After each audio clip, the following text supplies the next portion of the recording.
আসুন এই ভিডিও দেখে আমরা একটি সিনারি আঁকা শিখি।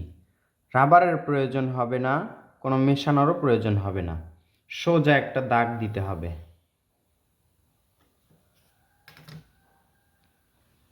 এবার মাঝ বরাবর একটি অর্ধবৃত্ত আঁকতে হবে। এই অর্ধবৃত্ত মানেই হচ্ছে সূর্য। এখন এই পাশ থেকে দেখুন, এই তো ঢেউ ঢেউ করে আমরা নিচের দিকে নিয়ে আসব। আবার এই পাশেও একই রকম করেই ঢেউ ঢেউ করে নিচের দিকে নিয়ে আসব। এই পাড়টা একটু উঁচু হবে। এই উঁচুটা বোঝাতে আমরা দেখুন এই দাগগুলো বড় করে দিব এবং এটার সাথে মিলে দিব। দেখুন এমনটাই কিন্তু বোঝা যাচ্ছে। সোজা দাগ দিব, এর সাথে মিলে দিব, সোজা দাগ সাথে মিল। এবার দেখুন চমক। এই পাড়ের মাঝে আমাদের কি করতে হবে, শুরুতে এভাবে কালো করতে হবে, এরপর আস্তে আস্তে হালকা করে পেন্সিলটি এভাবে সোজাসুজিভাবে দাগ দিতে দিতে সামনের দিকে নিয়ে আসতে হবে। এতে দেখুন পাড়টি দারুণ লাগছে। প্রত্যেকটাতেই আমরা একইভাবে করেছি, একটাতে শুধু দেখে দিলাম। আশা করছি এভাবে আপনারা আঁকতে পারবেন। দেখুন এখানে গাঢ় হবে, আস্তে আস্তে হালকা হচ্ছে, পেন্সিলটি হালকা। যদি সমস্যা হয় এভাবে একটা একটা করে এভাবে দাগ দিবেন। এই নদীর পাড়টাই আসলে এই দৃশ্যের সৌন্দর্য। এটা যদি সহজভাবে সুন্দর করে আঁকতে পারেন মনোযোগ দিয়ে, তাহলে দেখবেন বাকি সব সহজ হয়ে যাচ্ছে। পাহাড় আঁকার পর নদীর পানি আঁকতে হবে। নদীর পানি কিভাবে আঁকবেন?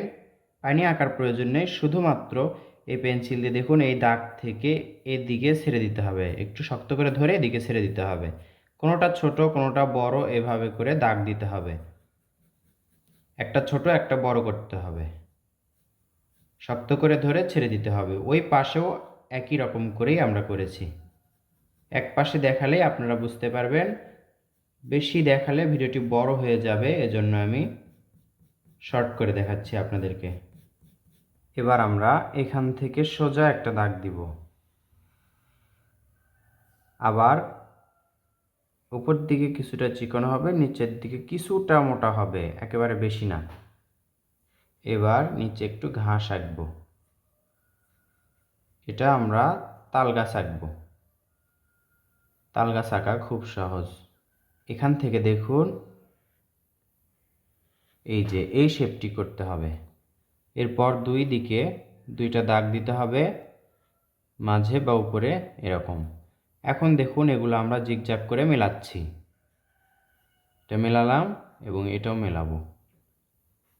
আশা করছি এটা খুব সহজ হবে। এর মাঝে হালকা করে দাগ দিতে হবে। পেন্সিল দিয়ে আঁকলেও এভাবে দেখুন। এখন পর্যন্ত আমরা রাবার ব্যবহার করিনি। তাল গাছের মাঝে এভাবে দাগ দিতে হবে, কাটা কাটা দাগ। একই রকম করে আমরা এই পাশেও একটি তাল গাছ আঁকবো। তাল গাছের পাতা আঁকা খুব সহজ, একবার শিখে নিলেই ইজি হয়ে যাবে।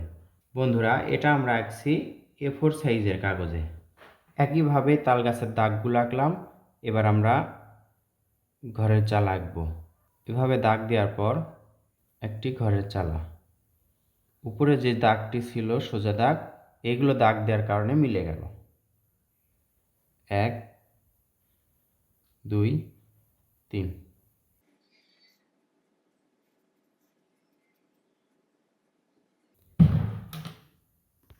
একটি ঘর আঁকা হলো, এই পাশে আরও একটি ঘর আঁকবো আমরা। ঘর আঁকা শেষ। ঘরের উপরে কিছু গাছ আঁকতে চাই আমি। প্রথমে গাছের ডাল এঁকে নিব। এই যে এখান থেকে একটি রাস্তা আঁকলাম, এখানেও একটা রাস্তা আঁকবো।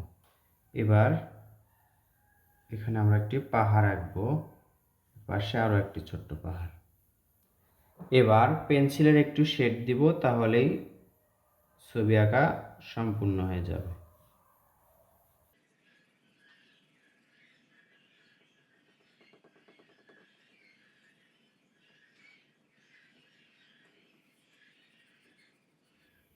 পাহাড়ের একটু শেড দিব আমরা। পেন্সিলটা একটু চ্যাপ্টা করে ধরেছি, একটা দাগ বা 2-3টা দাগ এভাবে দিলেই সম্পূর্ণ হচ্ছে, বেশি ঘষাঘষির প্রয়োজন নেই। এটাই সহজ হবে, অল্প সময়ই হয়ে যাবে।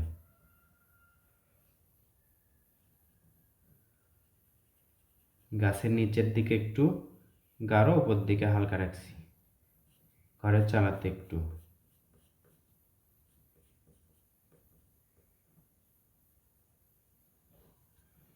এই যে সূর্য দেখতে পাচ্ছেন, সূর্যের পাশ দিয়ে দাগগুলো তুলে দিচ্ছি। এটা দেখতে সূর্যরশ্মির মতো লাগছে। দৃশ্যটি এই পর্যন্তই রাখলাম, আশা করছি এতেই সুন্দর লাগছে।